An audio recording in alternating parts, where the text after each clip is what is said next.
शांति। ओम शांति।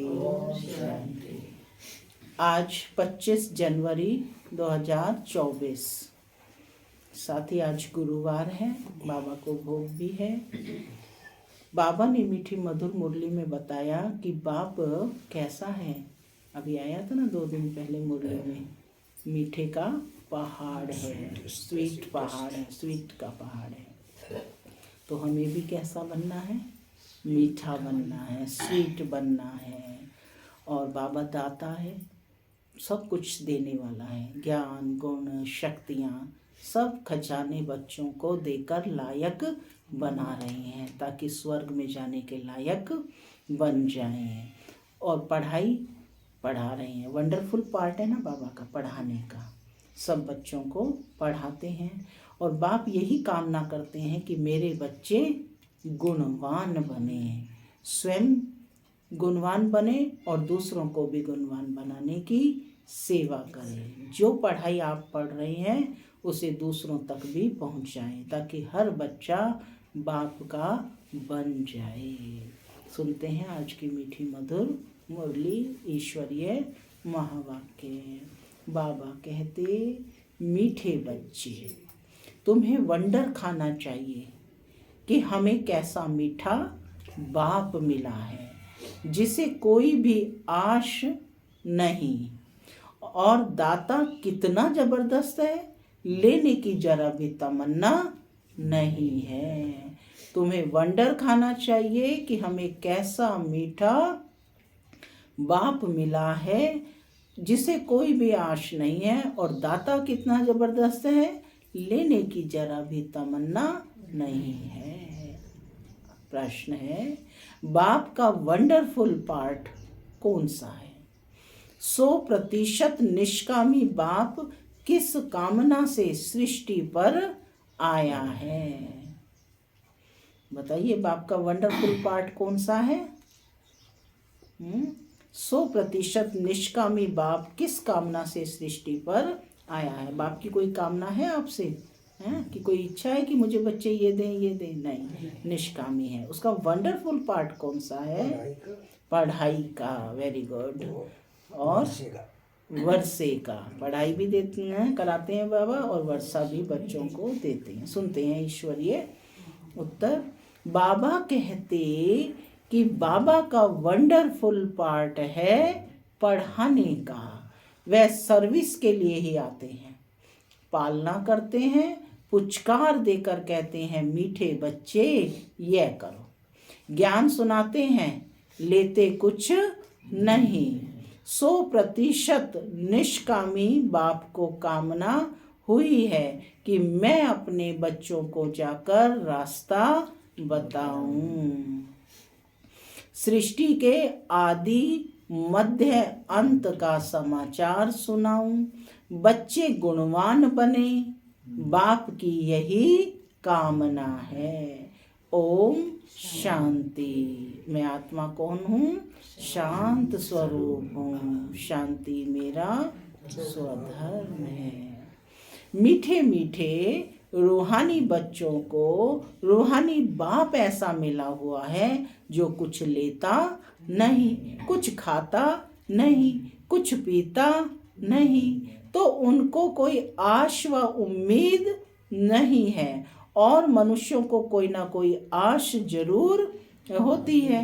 धनवान बने, फलाना बने, उनको कोई आश नहीं है।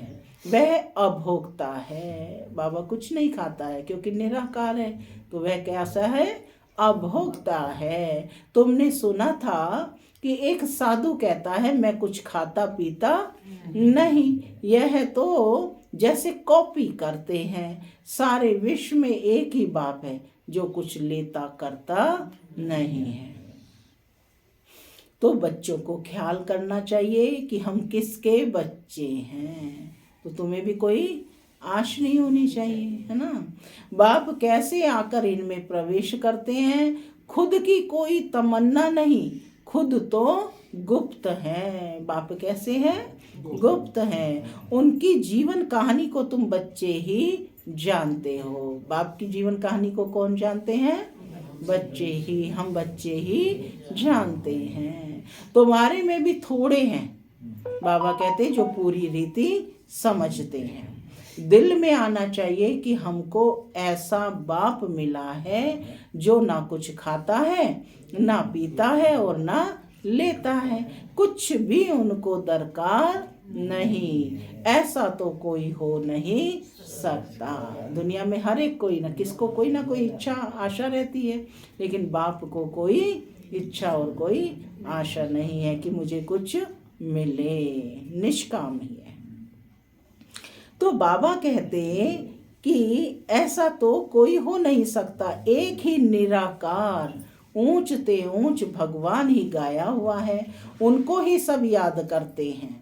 वह तुम्हारा बाप, अब बाप भी अभोक्ता, टीचर भी अभोक्ता, तो सतगुरु भी अभोक्ता। माने किसी भी रूप में वो कुछ नहीं लेता खाता है, कुछ भी लेते नहीं है, लेकर वह क्या करेंगे। यह भी वंडरफुल बाप है। अपने लिए जरा भी आश नहीं, ऐसा कोई मनुष्य होता नहीं। मनुष्य को तो खाना कपड़ा आदि सब चाहिए, मुझे कुछ नहीं चाहिए। मुझे तो बुलाते ही हैं कि आकर पतितों को पावन बनाओ। मैं हूँ निराकार, मैं कुछ नहीं लेता, मुझे तो अपना आकार ही नहीं, मैं सिर्फ इसमें प्रवेश करता हूँ। बाकी खाती पीती इनकी आत्मा है। जो हम भोग लगा रहे हैं खाता कौन है? ब्रह्मा बाबा की आत्मा खाती है ना। तो बाबा तो नहीं खाते, बाबा तो निराकार हैं। मेरी आत्मा को कुछ भी आश नहीं, हम सर्विस के लिए ही आते हैं। सोच करना होता है, ऐसा वंडरफुल खेल है। एक बाप सबका प्यारा है, उनको जरा भी आश नहीं है, सिर्फ आकर पढ़ाते हैं, पालना करते हैं, पुचकार देते हैं, मीठे बच्चे यह करो, ज्ञान सुनाते हैं, लेते कुछ भी नहीं। करन करावन हार बाप ही है। कौन है बाप? समझो कुछ शिव बाबा को दिया, वे क्या करेंगे? टोली लेकर खाएंगे क्या? क्या बाबा टोली लेकर खाएंगे? शिव बाबा को तो शरीर ही नहीं, तो लेवे कैसे? और सर्विस देखो कितनी करते हैं, सबको अच्छी अच्छी मत देकर गुलगुल बनाते हैं। बच्चों को वंडर खाना चाहिए, बाप तो है ही दाता। कौन है बाप?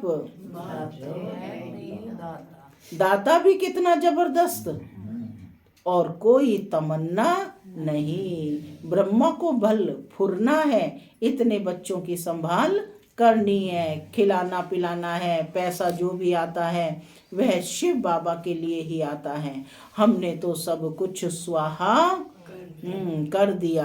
बाप की श्रीमत पर चल, अपना सब कुछ सफल कर भविष्य बनाते हैं।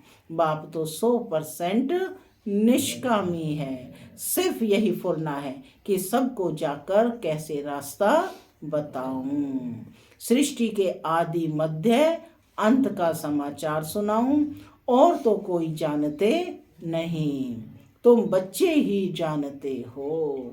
बाप टीचर के रूप में पढ़ाते हैं, फी आदि कुछ लेते नहीं। कोई फीस लगती है आपके यहाँ पर आने पर? नहीं, कोई फी आदि लेते नहीं, तुम शिव बाबा के नाम पर लेते हो। वहाँ रिटर्न में मिलता है। बाबा में यह तमन्ना है कि क्या कि हम नर से नारायण बने। बाप तो ड्रामा अनुसार पढ़ाते हैं, ऐसा नहीं है कि उनको आश है कि हम ऊंचते ऊंच तख्त नशीन बने। नहीं, सारा मदार है पढ़ाई पर। सारा मदार किस पर है? पढ़ाई पर। जो जितनी पढ़ाई पढ़ेगा उस अनुसार पद पाएगा। दैवी गुणों पर सारा मदार किस पर है? पढ़ाई पर और दैवी गुणों पर। और फिर औरों को भी पढ़ाना है, खुद पढ़ना है, फिर औरों को भी पढ़ाना है। बाप देखते हैं कि ड्रामा अनुसार कल्प पहले मिसल इनकी जो एक्ट है चलती है, साक्षी होकर देखते हैं। बच्चों को भी कहते हैं कि बच्चे साक्षी होकर देखो, अपने को भी देखो, हम पढ़ते हैं व नहीं, खुद को भी साक्षी होकर देखना है कि हम पढ़ते हैं व नहीं, श्रीमत पर चलते हैं व नहीं, औरों को आप समान बनाने की हम सर्विस करते हैं व नहीं। बाप तो इनके मुख का लोन लेकर बोलते हैं। आत्मा तो चैतन्य है ना, मुर्दे तो में तो बोल ना सके, जरूर चैतन्य में ही बाप आएंगे। तो बाप कितना निष्कामी है, कोई आश नहीं। लौकिक बाप तो समझते हैं कि बच्चे बड़े होंगे फिर मुझे खिलाएंगे, माने उनको तो एक आश रहती है ना। इनकी तो कोई तमन्ना नहीं, जानते हैं मेरा ड्रामा में पार्ट ही ऐसा है, सिर्फ आकर पढ़ाता हूँ, ये भी नोंद है। इसमें ड्रामा, मनुष्य ड्रामा को बिल्कुल नहीं जानते। तुम बच्चों को यह निश्चय है कि बाप ही हमको पढ़ाते हैं। यह ब्रह्मा भी पढ़ते हैं, जरूर यह सबसे अच्छा पढ़ते होंगे। क्या कहा बाबा ने कि यह ब्रह्मा जो बच्चा है यह सबसे अच्छा पढ़ते होंगे। यह भी अच्छा मददगार है शिव बाबा का। हमारे पास तो कुछ धन है नहीं, बच्चे ही धन देते हैं और लेते हैं, दो मुट्ठी देते हैं और भविष्य में लेते हैं। कोई के पास कुछ है नहीं तो कुछ देते नहीं, बाकी हाँ अच्छा पढ़ते हैं तो भविष्य में अच्छा पद पाते हैं। यह भी बहुत थोड़े हैं जिनको याद रहता है कि हम नई दुनिया के लिए पढ़ रहे हैं। यह याद रहे तो भी मन मना भाव, परंतु बहुत हैं जो दुनियावी बातों में समय बर्बाद करते हैं। बाबा क्या पढ़ाते हैं, कैसे पढ़ाते हैं, कितना ऊंच पद पाना है, यह सब कुछ भूल जाते हैं। आपस में लड़ते झगड़ते टाइम वेस्ट करते रहते हैं। जो बड़ा इम्तिहान पास करते हैं वह कभी भी अपना टाइम वेस्ट नहीं करते। अच्छी तरह बाबा कहते पढ़ेंगे, श्रीमत पर चलेंगे, श्रीमत पर तो चलना पड़े ना। बाप कहते हैं तुम तो नाफरमान बरदार हो, श्रीमत देता हूँ, बाप को याद करो तो भूल जाते हो। तो इसलिए बाबा ने कहा कि ना फरमान बरदार, की बाप का फरमान मानते नहीं हो। तो बाबा कहते बाप को याद करो तो भूल जाते हो, ये है तो कमजोरी कहेंगे ना। माया एकदम नाक से पकड़कर डसकर सिर पर बैठ जाती है, यह युद्ध का मैदान है ना। अच्छे अच्छे बच्चों पर माया जीत पा लेती है, फिर नाम किसका बदनाम होता है, शिव बाबा का। गायन भी है ना कि गुरु का निंदक ठोर ना पाए, ऐसे माया से हराने वाले फिर ठोर कैसे पाएंगे। अपने कल्याण के लिए बाबा कहते बुद्धि चलानी चाहिए कि हम कैसे पुरुषार्थ कर बाबा से वर्षा लूं, अच्छे अच्छे महारथियों जैसा बनकर सबको रास्ता बताऊं। बाबा सर्विस की युक्तियां तो बहुत सहज बतलाते हैं। बाप कहते हैं तुम मुझे बुलाते आए हो, तुम मुझे बुलाते आए हो, अब मैं कहता हूँ कि मुझे याद करो तो पावन बन जाएंगे। क्या कहा, मुझे याद करो तो बन जाएंगे। पावन दुनिया के चित्र है ना, यह है मुख्य। यहाँ एम ऑब्जेक्ट रखी जाती है, ऐसे नहीं कि डॉक्टरी पढ़नी है तो डॉक्टर को याद करना है, बैरिस्ट्री पढ़नी है तो कोई बैरिस्टर को याद करना है।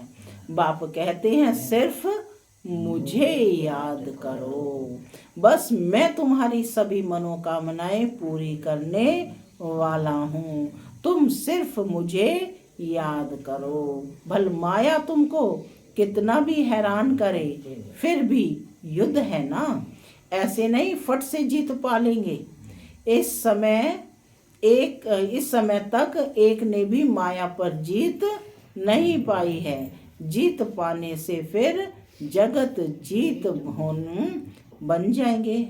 बाबा क्या कहते कि इस समय तक एक ने भी माया पर जीत नहीं पाई है। जीत पाने से फिर जगत जीत होने चाहिए। गाते हैं मैं गुलाम हूँ तेरा, यहाँ तो माया को गुलाम बनाना है। भक्ति में तो कहते ना मैं दास हूँ तेरा ना, गुलाम हूँ, लेकिन बाबा कहते हैं यहाँ तो माया को गुलाम बनाना है। वहाँ माया कभी दुख नहीं देगी।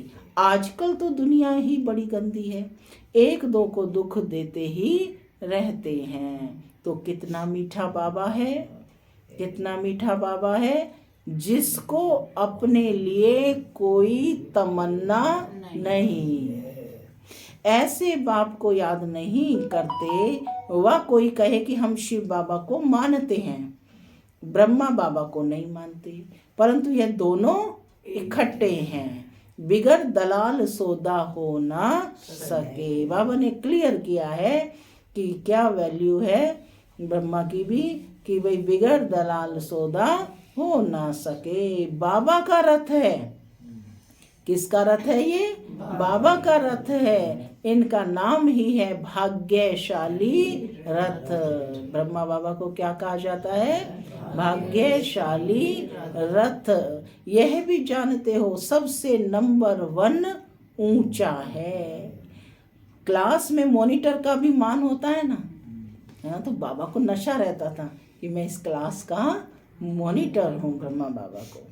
तो कहते हैं कि क्लास में मॉनिटर का भी मान होता है, रिगार्ड रखते हैं।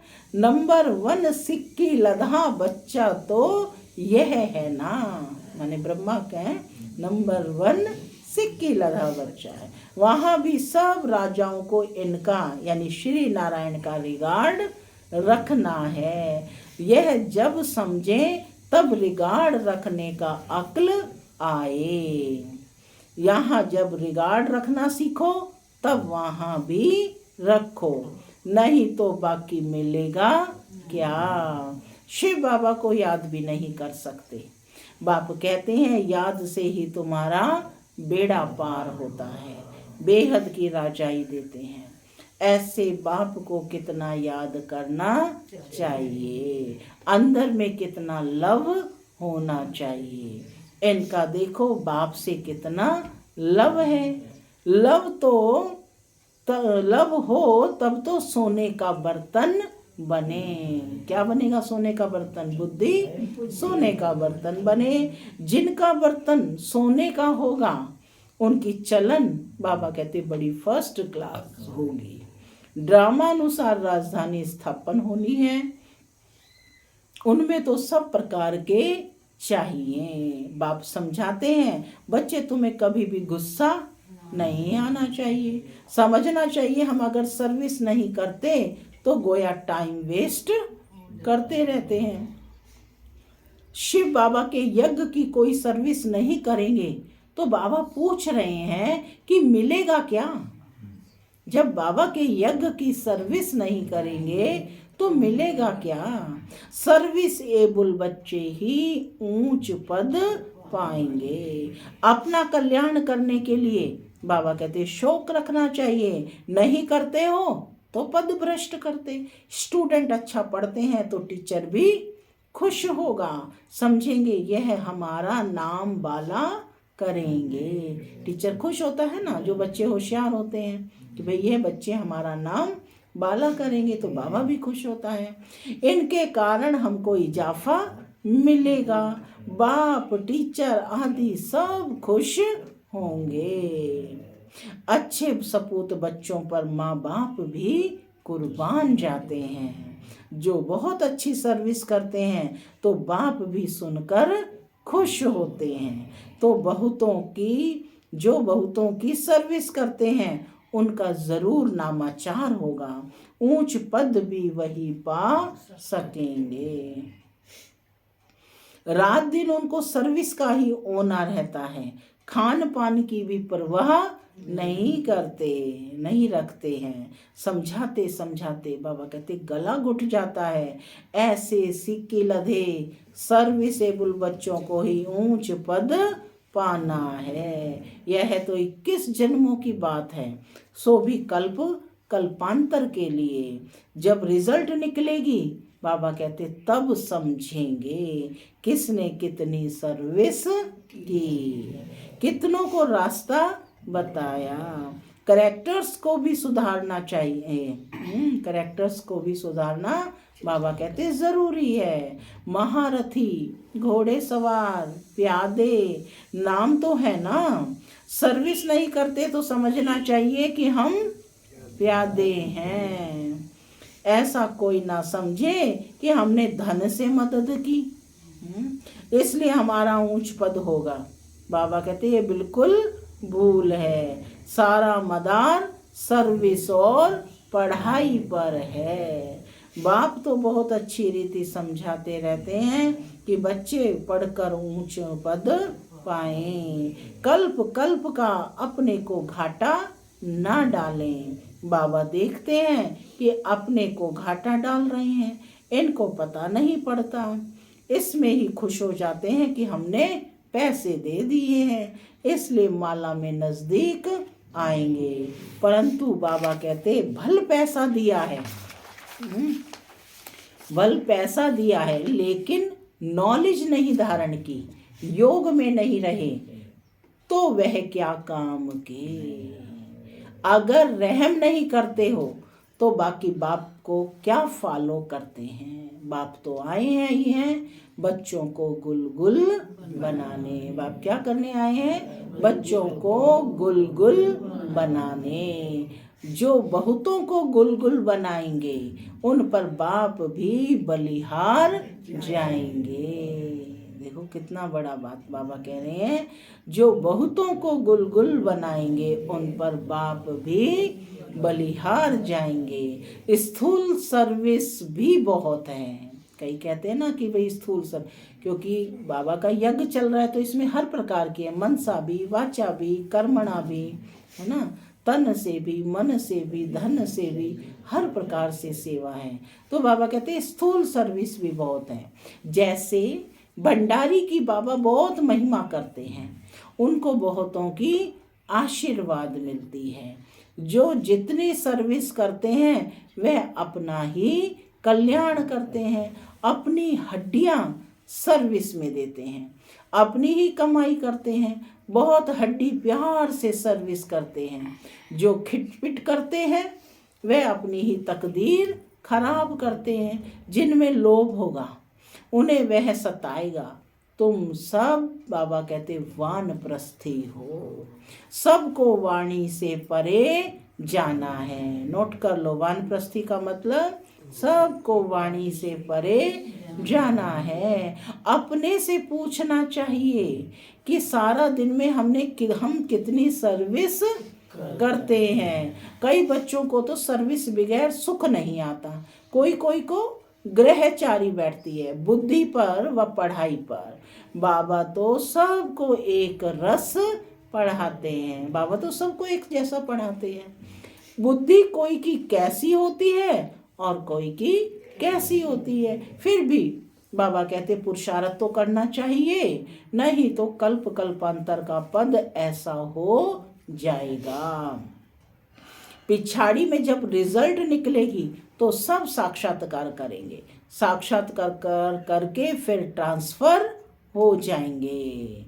शास्त्रों में भी है ना कि पिछाड़ी में बहुत पछताते हैं कि मुफ्त हमने तो समय वेस्ट किया, कल्पांतर का बहुत धोखा खाया। बाप तो सावधान करते रहते हैं। शिव बाबा की तो यही तमन्ना है कि बच्चे पढ़कर ऊंच पद पाएं, और कोई अपनी तमन्ना नहीं है।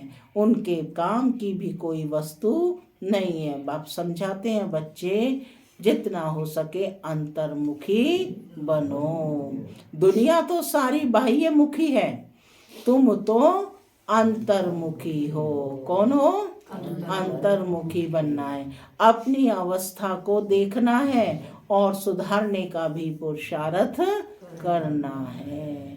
अच्छा, मीठे मीठे सिक्के लधे बच्चों प्रति माता पिता का याद प्यार और गुड मॉर्निंग। रूहानी बाप की रूहानी बच्चों को नमस्ते। हम रूहानी बच्चों की रूहानी माता पिता दादा को याद प्यार, गुड मॉर्निंग और नमस्ते।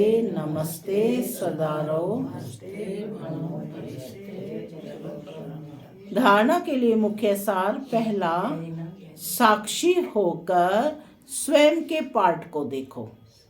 हम अच्छी रीति पढ़कर दूसरों को पढ़ाते हैं या नहीं, ये चेकिंग करनी है आज। आप सामान बनाने की सेवा करते हैं क्या? अपना समय दुनियावी बातों में, बाबा कहते, बर्बाद मत करो। दूसरा पॉइंट है, अंतर्मुखी बन अपने आप को सुधारना है, अपने कल्याण का शौक रखना है, सर्विस में बिजी रहना है, बाप समान रहम दिल जरूर बनना है। वरदान है आज का, हर समय अपनी दृष्टि वृत्ति कृति द्वारा सेवा करने वाले पक्के सेवाधारी भव। हर समय अपनी दृष्टि वृत्ति कृति द्वारा सेवा करने वाले पक्के सेवाधारी भव। सेवाधारी अर्थात हर समय श्रेष्ठ दृष्टि से वृत्ति से कृति से सेवा करने वाले। जिसको भी श्रेष्ठ दृष्टि से देखते हो वह दृष्टि भी सेवा करती है। वृत्ति से वायुमंडल बनता है। कोई भी कार्य याद में रहकर करते हो तो वायुमंडल शुद्ध बनता है। ब्राह्मण जीवन की श्वास ही सेवा है। जैसे श्वास न चलने से मूर्छित हो जाते हैं, वैसे ब्राह्मण आत्मा सेवा में बिजी नहीं तो मूर्छित हो जाती है। इसलिए जितना स्नेही उतना सहयोगी, उतना ही सेवाधारी बनो। स्लोगन है, सेवा को खेल समझो तो थकेंगे नहीं, सदा लाइट रहेंगे। सेवा को खेल समझो तो थकेंगे नहीं, सदा लाइट रहेंगे। तपस्या मास। अव्यक्ति साइलेंस द्वारा डबल लाइट फरिश्ता स्थिति का अनुभव करो। सदा डबल लाइट स्थिति में रहने वाले निश्चय बुद्धि निश्चिंत होंगे। निश्चय बुद्धि निश्चिंत होंगे, उड़ती कला में रहेंगे। उड़ती कला अर्थात ऊंचे से ऊंची स्थिति। उनके बुद्धि रूपी पांव धरनी पर नहीं, धरनी अर्थात देह भान से ऊपर। जो देह भान की धरनी से ऊपर रहते हैं वह सदा फरिश्ते हैं। उनके संपर्क में जो भी आत्मा आएगी वह थोड़े समय में शीतलता व शांति की अनुभूति करेगी। माने थोड़े समय भी उनके सम्मुख बैठेंगे तो शीतलता व शांति की अनुभूति करेंगे। ओम शांति।